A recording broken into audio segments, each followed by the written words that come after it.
Hi, I'm Commissioner Nancy Jester, and welcome to Nancy Jester Reports for Tuesday, October 1st, 2019.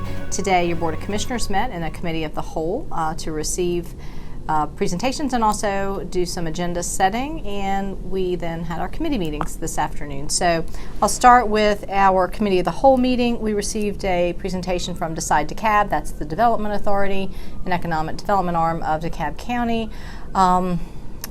It wasn't all that interesting a presentation. I do think they're, to be fair, I think they're in sort of a transition phase right now.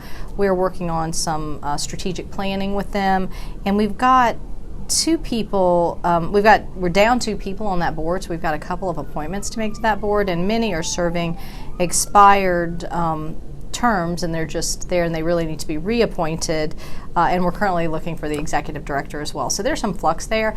Let me say this, the appointments to the Development Authority are what we call 13A appointments, which mean that they require the entire governing authority, which in DeKalb, because we have the unique CEO form of government, means that the CEO has to nominate a person and then they have to be confirmed by the BOC. So it's sort of a joint process. And so the nomination to the board has to start with the CEO. So we're down two. So the CEO needs to give us two new names for that board, and as well come back with reappointments for some of the folks that are serving on expired terms. Some are doing great work, so and I know they'd like to continue.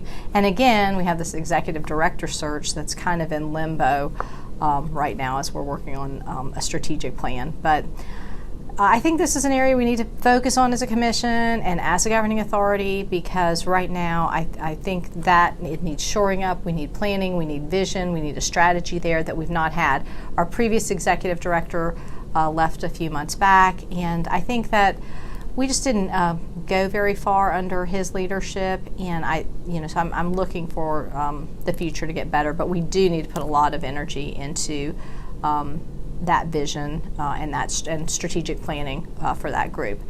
The other presentation we received was the Census 2020, the Complete Count Committee discussion. So Commissioner Larry Johnson is spearheading that effort for the county. Obviously 2020 will be a big census year. We learned that counties can register and be registered as complete count cities, and so the county really will be lead the way on the unincorporated areas, but we need cities to definitely lead the way for counting in their cities.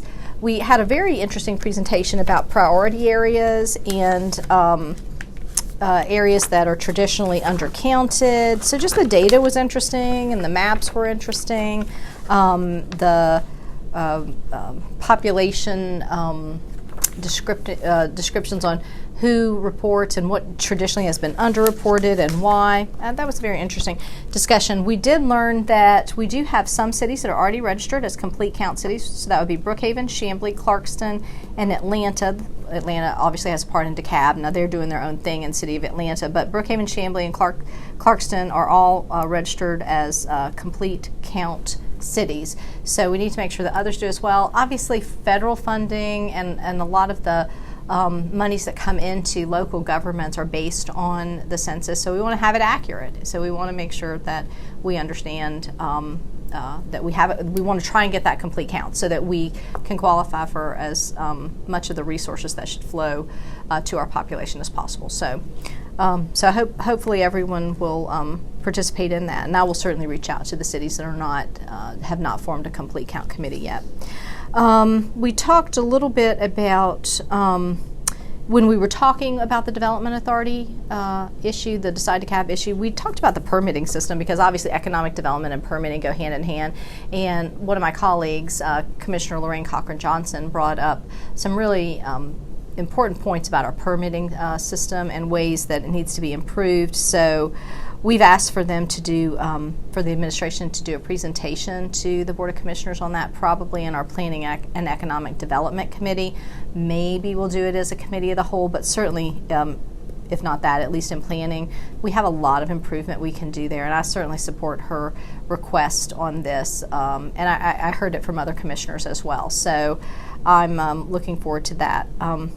So working on that. So we set our agenda, and we go over our agenda items in committee as well as other presentations in committees. So today, two of the committees that I sit on met. I chair the Finance, Audit, and Budget Committee, and so we met today, and I'll tell you what we went over. We had a few procurement items. We had some grant acceptances and some procurement items that we went over. These were Victims of Crimes Act grants that are going to the DA, and they tend to fund victim assistance, folks that work in the victim assistance area, and also the Rape Kit Initiative, victims of sexual crimes. So they have all these advocates there, or they have advocates there, so that victims can then get help accessing the help they need as they work through the criminal justice system.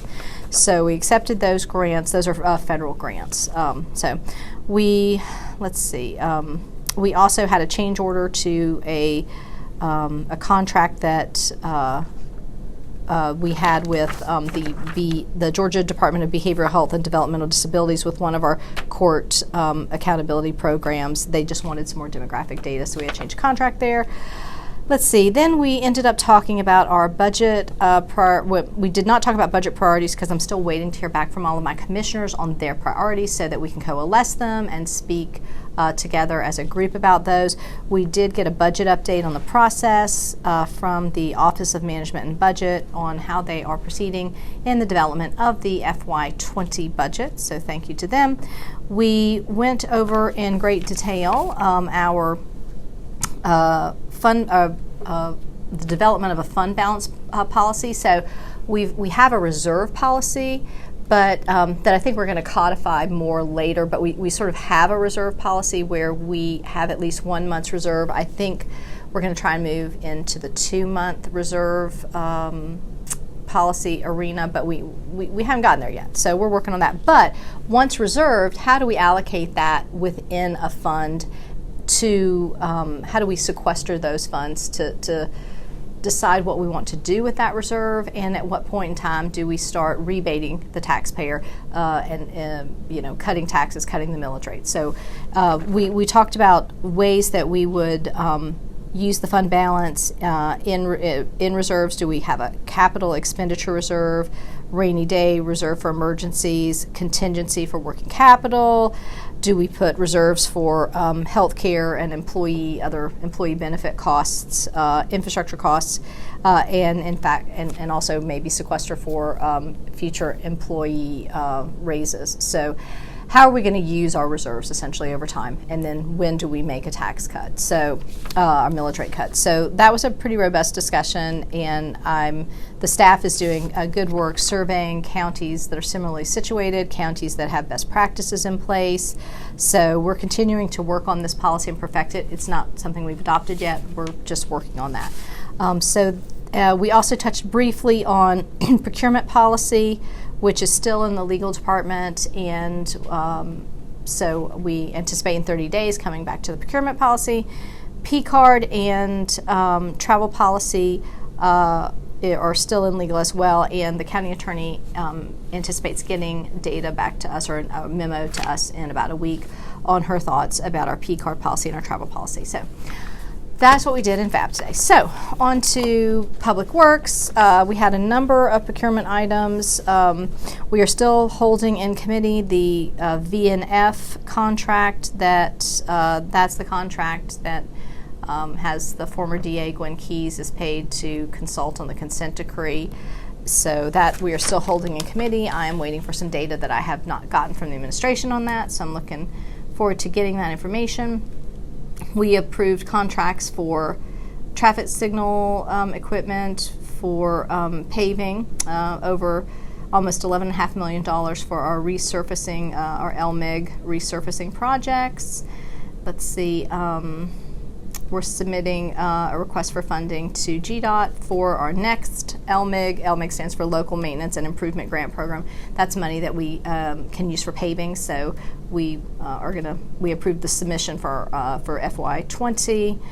And let's see, we have a very large change order for a big project to replace the water lines at the Briarcliff, Emory, North Decatur, Lull water area. So we didn't make an official recommendation on that. I'm expecting some more details from audit on that particular one. We will most likely vote on it next week, but I'm still looking for some information. We bought some more garbage trucks that are small, that can get into tight spaces. We did that with a cooperative agreement, so I like that. Let's see, we